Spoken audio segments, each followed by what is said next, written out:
Selamat pagi, salam sejahtera untuk kita semua. Perkenalkan, nama saya Fitri Handayani dengan NIM 211242032. Pada kesempatan kali ini, izinkan saya untuk memaparkan materi dalam mata kuliah Bahasa Indonesia dengan judul Ragam Bahasa Indonesia.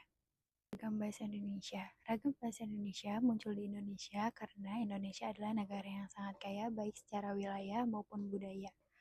Menurut Rahayu, salah satu pakar bahasa Indonesia, ragam bahasa terbentuk karena perbedaan wilayah, penutur, bahkan sejarah masyarakat kita sendiri. Tetapi meskipun berbeda-beda, itu tetap termasuk ke dalam bahasa Indonesia karena ciri dan kaidahnya tetap sama. Ragam bahasa menurut faktor. Jenis ragam bahasa menurut faktor ada beberapa. Yang pertama, berdasarkan wilayah disebut dialog geografis. Yang kedua, berdasarkan waktu atau zamannya disebut kronologis. Dan yang ketiga, berdasarkan golongan sosialnya atau disebut dengan dialog sosial. Jadi jangan heran ya kalau misalnya kita ketemu sama orang yang masih kental dengan bahasanya sendiri, karena itu bagian dari ragam bahasa.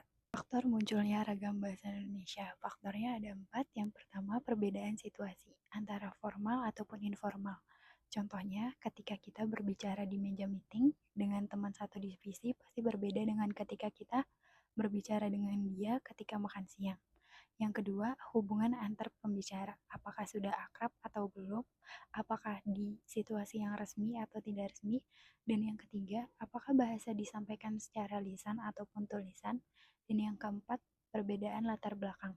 Latar belakang yang dimaksud di sini adalah latar belakang pendidikan, sosial, ataupun budaya. Jenis-jenis ragam bahasa. Yang pertama, ada bahasa formal. Bahasa formal ini digunakan di situasi yang resmi dengan memperhatikan ejaan dan juga struktur kalimat. Ini biasanya digunakan di pemerintahan ataupun di kantor. Contohnya pidato. Yang kedua, ada bahasa non-formal. Ini yang kita gunakan sehari-hari. Meskipun tidak baku, ini tetap komunikatif. Dan yang ketiga, ada ragam bahasa lisan. Bahasa lisan ini dia membutuhkan peran kehadiran langsung dari seseorang yang menjadi lawan bicara. Ini memperhatikan sekali dengan mimik wajah ataupun body language. Yang keempat, ada ragam bahasa tulisan. Dia tidak membutuhkan lawan bicara secara langsung, tapi memperhatikan ejaan dan tanda baca.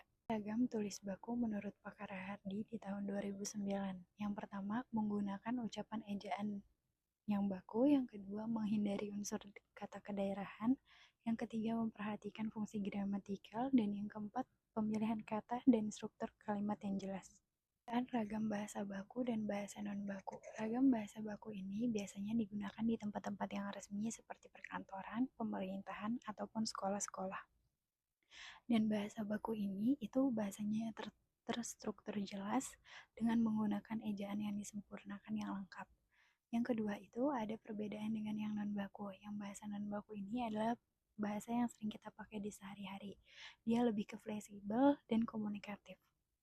Jadi, kesimpulannya, ragam bahasa mencerminkan kekayaan budaya dan sosial masyarakat Indonesia, tetapi tetap ada perbedaan dalam penggunaannya, baik secara formal ataupun informal, dan secara tulis ataupun secara lisan.